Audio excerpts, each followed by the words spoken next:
Hello दोस्तों, आज हम भारतीय संविधान के चौथा भाग को पढ़ेंगे।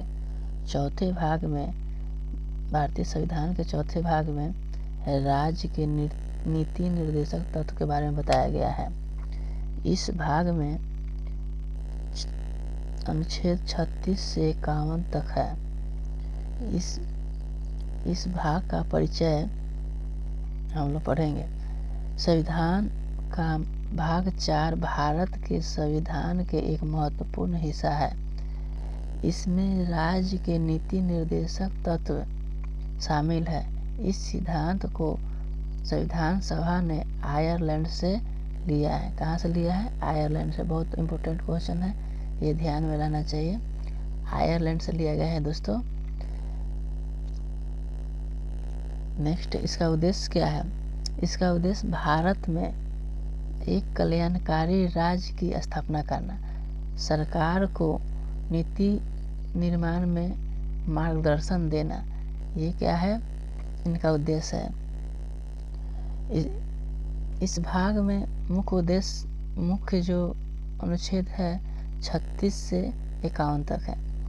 ठीक है, 36 अनुच्छेद में क्या कहा गया है इसमें हम आगे बता रहे हैं। 36 अनुच्छेद में कहा गया है राजनीति निर्देश सिद्धांत की परिभाषा है। राज्य के नीति निर्देशक सिद्धांत की परिभाषा दिया गया है अनुच्छेद 36 में। 37 में बताया गया है इस सिद्धांत का पालन आवश्यक नहीं है, लेकिन ये देश के शासन में मूलभूत है। याद रखिएगा, 36 में बताया गया है 37 में बताया गया है ये देश के शासन में मूलभूत है। ठीक है, नेक्स्ट है अनुच्छेद 38 में बताया गया है सामाजिक, आर्थिक और राजनीतिक न्याय पर आधारित व्यवस्था की स्थापना करना। ठीक है, अनुच्छेद 39 में बताया गया है नागरिकों को पर्याप्त साधनों की प्राप्ति, समान वेतन, बच्चों और महिलाओं की सुरक्षा आदि, ये बताया गया है अनुच्छेद 39 में। और इसी में बताया गया समान नागरिक संहिता को बढ़ावा देना भी इसी में आता है। अनुच्छेद 40 में बताया गया है ग्राम पंचायतों की स्थापना। अनुच्छेद 41 में बताया गया है काम का अधिकार, शिक्षा, बेरोजगारी, बीमारी, वृद्धावस्था में सार्वजनिक सहायता का अधिकार बताया गया है। अनुच्छेद 42 में बताया गया है काम के लिए न्यायपूर्ण और मानवीय परिस्थितियां तथा मातृत्व सहायता, ये अनुच्छेद 42 में बताया गया है।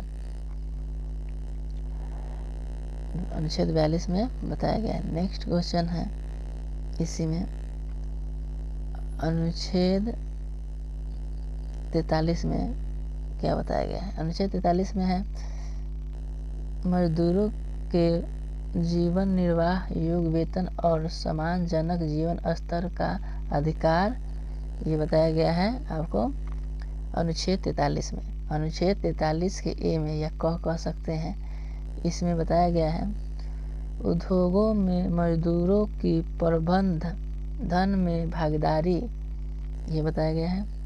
अनुच्छेद 44 में बताया गया है समान नागरिक संहिता लागू करने का प्रयास किया गया है। अगला नेक्स्ट अनुच्छेद है अनुच्छेद 45 में बताया गया है बच्चों के लिए प्रारंभिक शिक्षा माने 6 से 14 वर्ष तक शिक्षा का अधिकार बताया गया है। शिक्षा का अधिकार बच्चों के लिए अनुच्छेद 45 में बताया गया है। अनुच्छेद 46 में है अनुसूचित जाति, जनजाति और न्याय दुर्बल वर्गों के हितों की उन्नति में बताया गया है। अनुच्छेद 47 में बताया गया है पोषण स्तर और जन स्वास्थ्य का सुधार, नशे के पदार्थों के सेवन पर नियंत्रण, ये अनुच्छेद 47 में बताया गया है। अनुच्छेद 48 में है पशुवध पर प्रतिबंध और पशु संरक्षण। और अनुच्छेद 48 के ए में बताया गया है पर्यावरण, वन और वन्य जीव की रक्षा। अनुच्छेद 49 में बताया गया है राष्ट्रीय महत्व के स्मारकों की रक्षा, माने राष्ट्रीय महत्व में जो स्मारक आता है उसकी रक्षा करना। अनुच्छेद 50 में बताया गया है यहाँ देख लीजिए न्यायपालिका और कार्यपालिका के बीच पृथकीकरण किया गया है। और नेक्स्ट है अनुच्छेद 51 में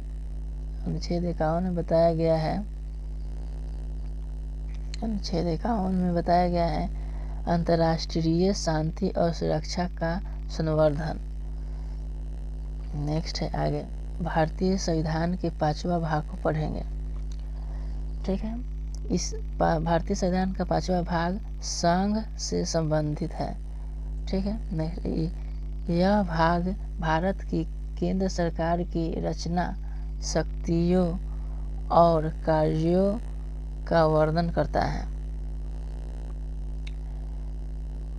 भाग 5 को 5 अध्यायों में बांटा गया है। भाग 5 को 5 भागों में बांटा गया है। आइए इसे सरल भाषा में समझते हैं। चलिए, भाग 5 संघ। भाग 5 में अनुच्छेद 52 से 151 तक है। अध्याय 5 में बांटा 5 अध्याय में बांटा गया हुआ है। इसमें है पहला अध्याय जो है कार्यपालिका का है, जो अनुच्छेद 52 से 78 तक है। नेक्स्ट इस अध्याय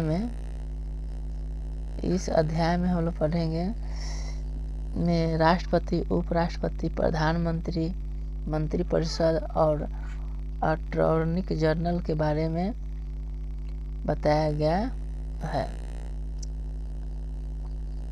यहाँ बताया गया है। इसका मुख्य बिंदु क्या है आगे पढ़ेंगे।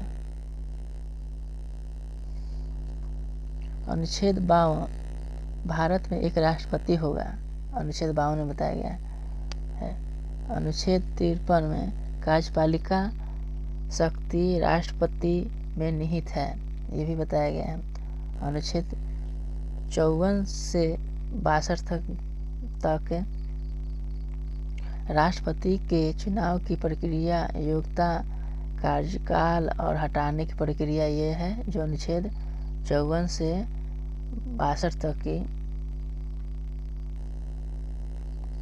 नेक्स्ट अनुच्छेद है अनुच्छेद 63 में उपराष्ट्रपति का प्रावधान है। मैंने अनुच्छेद 63 में उपराष्ट्रपति होना चाहिए। नेक्स्ट है इसमें 74 से 75 तक।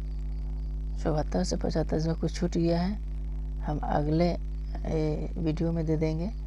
ठीक है, चलिए अनुच्छेद 74 से 75 मंत्री परिषद, प्रधानमंत्री और अन्य मंत्री की नियुक्ति और जिम्मेदारियां।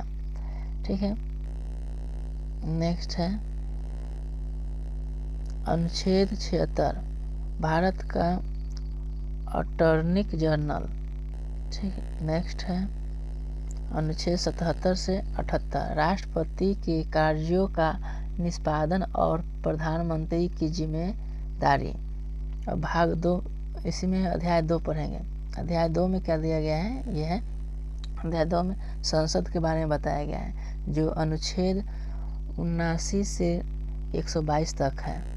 ठीक है, इस अध्याय में संसद की रचना, अधिकार और कार्य पद्धति बताई गई है। इसका मुख्य बिंदु क्या है आगे पढ़ते हैं। अनुच्छेद 79 में है संसद राष्ट्रपति, राज्यसभा और लोकसभा से मिलकर बनेगी। माने कि जो संसद है वो तीनों सदनों से मिलकर बनेंगे। तीन जो यहाँ दिए गए हैं तीनों इनसे मिलकर बनेंगे। राष्ट्रपति राज्यसभा और लोकसभा से मिलकर बनेगी। यहाँ अनुच्छेद 80 से 81 राज्यसभा और लोकसभा की रचना है 80 से 81 में। अनुच्छेद 84 जो है ये संसद सदस्यता की योग्यता है, माने संसद की सदस्यता की योग्यता है क्या क्या होना चाहिए। अनुच्छेद 84 में है संसद सदस्यता की योग्यता। ठीक है, नेक्स्ट है अनुच्छेद 85 से 88 तक है संसद के शस्त्र स्थगन और संदेश। अनुच्छेद 100 से 122 तक के बीच में जो है मतदान, संसद की शक्तियाँ, विशेषाधिकार और कार्यवाही की वैधता, ये सभी इम्पोर्टेंट लिया गया हुआ है, आप इसे याद रखिएगा। नेक्स्ट है अध्याय नंबर 3 में कह रहा है, अध्याय 3 में है राष्ट्रपति की विधायिक शक्ति। अनुच्छेद जो है राष्ट्रपति की जो शक्तियां हैं जो अनुच्छेद 123 में है, अनुच्छेद 123 में है। नेक्स्ट है राष्ट्रपति संसद के अवकाश के समय आदेश जारी कर सकता है, ये अनुच्छेद 123 में बताया गया है। इस अध्यादेश यहाँ देखिए, इस अध्यादेश संसद के अधिनियम के समान शक्ति रखता है। ठीक है, नेक्स्ट है अध्याय 4 में न्यायपालिका के बारे में बताया गया है, जो अनुच्छेद 124 से 147 तक है। इस अध्याय में सर्वोच्च न्यायालय की स्थापना, संरचना, शक्तियाँ बताई गई है। ठीक है,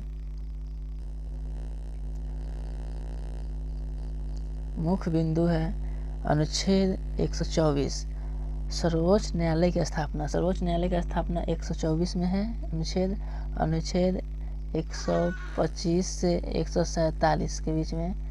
वह न्यायाधीशों की नियुक्ति, वेतन, कार्यकाल, शक्तियाँ और अधिकार। सर्वोच्च न्यायालय संविधान का संरक्षक है। ठीक है, नेक्स्ट है अध्याय 5 में पढ़ेंगे भारत का नियंत्रक और महालेखा परीक्षक। ठीक है, जिसको कैग भी बोलते हैं। अनुच्छेद 148 से 151 तक। ठीक है, नेक्स्ट है अनुच्छेद 148 नियंत्रक और महालेखा परीक्षक की नियुक्ति। ठीक है, नेक्स्ट है आगे अनुच्छेद 149 से 151 इनके मान जो है उनके कर्तव्य, अधिकार और रिपोर्ट संसद में जारी रखना, माने इसका प्रस्तुत करना रहता है।